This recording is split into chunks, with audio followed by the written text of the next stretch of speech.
Hey guys, welcome back to my channel, welcome back to the another podcast. तो हम podcast पे बात करने वाले हैं दीपिका कक्कड़ के रीसेंट व्लॉग की, जिसमें उन्होंने जो है वो काफ़ी कुछ ज्ञान दिया था, जिस पे काफ़ी लोग भड़के हुए हैं।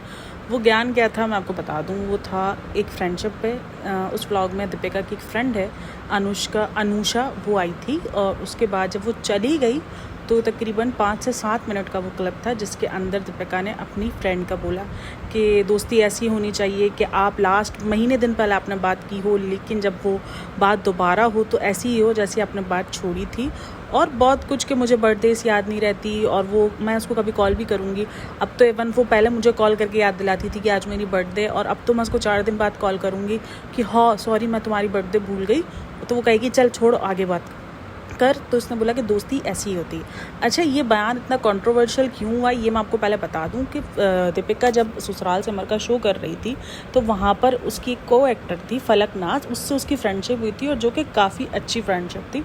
मतलब इवन एक दूसरे को वो लोग सिस्टर्स कहते थे, और एक सिस्टर्स का बोलने का मतलब बोला नहीं था, इवन एक दूसरे को सिस्टर माना भी था, एक दूसरे के घर पे आना जाना। देन दीपिका की उसके बाद जो शादी हुई थी तो उसमें फलक जो वो मौदहा गई थी, और फलक के साथ एक और भी करेक्टर था, खुशी जो करेक्टर अदा कर रही थी वो भी गई थी। मुझे उसका नाम नहीं पता, रियल नेम नहीं पता, लेकिन उसने उस ड्रामे में खुशी का किरदार अदा किया था, तो वो भी गई थी। देन 2-3 और फ्रेंड्स भी थे जो दीपिका की इंडस्ट्री में थे, लेकिन वो मौदहा गए थे दीपिका की शादी अटेंड करने के लिए जब वो शोएब से शादी की थी, उसने सेकंड अपनी मैरिज। तो उसके बाद फलक और दीपिका की काफ़ी टाइम तक रही बॉन्डिंग, लेकिन उसके बाद अभी 2-3 सालों से वो बॉन्डिंग नहीं नज़र आ रही थी। वो दोनों एक दूसरे को कभी टैग नहीं करते थे और ना बर्थडे वगैरह विशेस कुछ भी नहीं था ऐसा, ना वो सबा की शादी में नज़र आई फलक। तो काफ़ी लोग क्वेश्चन पूछते थे फलक से कि कहाँ गई दोस्ती वगैरह ये। और इसी दरमियान फलक के भाई का केस हुआ था, शीजान और तुनिशा शर्मा का जो केस चल रहा था, वो भी केस आया था बीच में।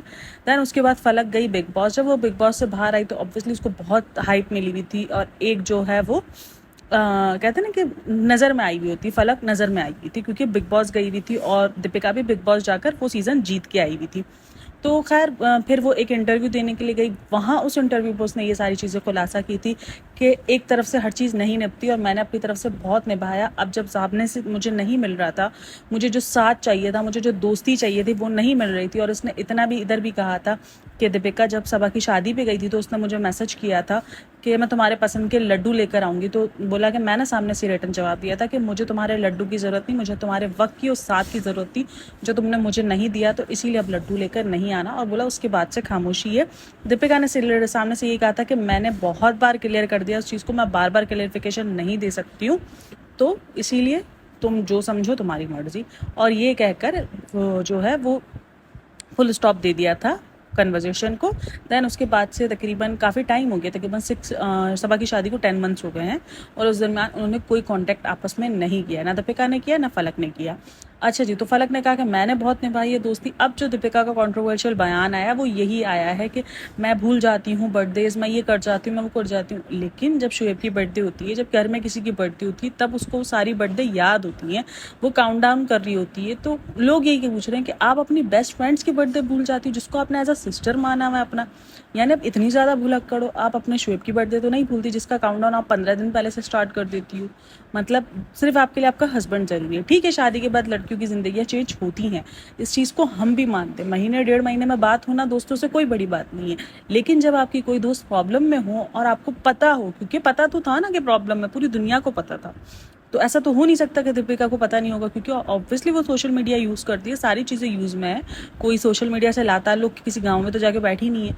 तो उसी पे लोगों ने कहा कि आपको अपनी फ्रेंड को पूछना तो चाहिए था जब वो इतने बुरे दौर से गुजर रही थी, जब उसकी फैमिली इतने बुरे दौर से गुजर रही थी, आपको एक जस्ट मैसेज कर देना चाहिए था, आपको एक पूछ देना चाहिए था। अच्छा, उसने डायरेक्टली तो जवाब नहीं दिया, बट इनडायरेक्टली बहुत जवाब दिया। लेकिन उसके बाद और लोग भड़के कि बात यहाँ पे बर्थडे की तो हुई नहीं रही, बात तो उसके साथ देने की हो रही थी, उसको दिलासा देने की हो रही थी जब उसको ज़रूरत थी आपकी, जब एक दोस्त और एक बहन की ज़रूरत थी उसको। क्योंकि इवन फलकनाज और शफकनाज के भी जो रिलेशन है वो अच्छे नहीं थे, लेकिन जब ये तुनिशा शर्मा और उसका केस हुआ तो तब उन दोनों बहनों ने भी बॉन्डिंग दिखाई और उस केस को जो है अपने भाई के केस को मिल के लड़ा। लेकिन बात सारी यही है कि आपने जिसको बहन कहा आपने उसको नहीं साथ दिया, आपने उनके लिए कोई पोस्ट नहीं लगाई। आप एक पोस्ट लगा के बोल देती कि वो रिहा हो जाएगा जल्द से जल्द, या फिक्र नहीं करो कुछ भी पोस्टिंग, क्योंकि काफ़ी लोगों ने पोस्ट किया था। उस चीज़ को लेकर। तो काफ़ी कंट्रोवर्शियल रही है ये बयान, और उसके बाद ये व्लॉग काफ़ी कंट्रोवर्शियल रहा है, और आपके इनके कमेंट्स में देख भर भर के मिल जाएगा जहाँ लोग दीपिका पे बहुत ज़्यादा गुस्से में हैं, क्योंकि दीपिका की फ़ैन फॉलोइंग बहुत ज़्यादा भी गिरती है, बार बार जैसे दीपिका ट्रोल में आ जाती है। उसकी वजह उसकी कंट्रोवर्शियल चीज़ें ही रहती हैं, उसका शेप के इर्द गिर्द घूमना रहता है। तो उस चीज़ को हम बाद में डिस्कस करेंगे, लेकिन फ़िलहाल ये एक टॉपिक था जिसको बहुत ज़्यादा जो है हाइप मिली हुई इस टाइम पर। तो कमेंट में अपनी राय ज़रूर दीजिएगा। Thanks for listening, take care, अल्लाह हाफिज़।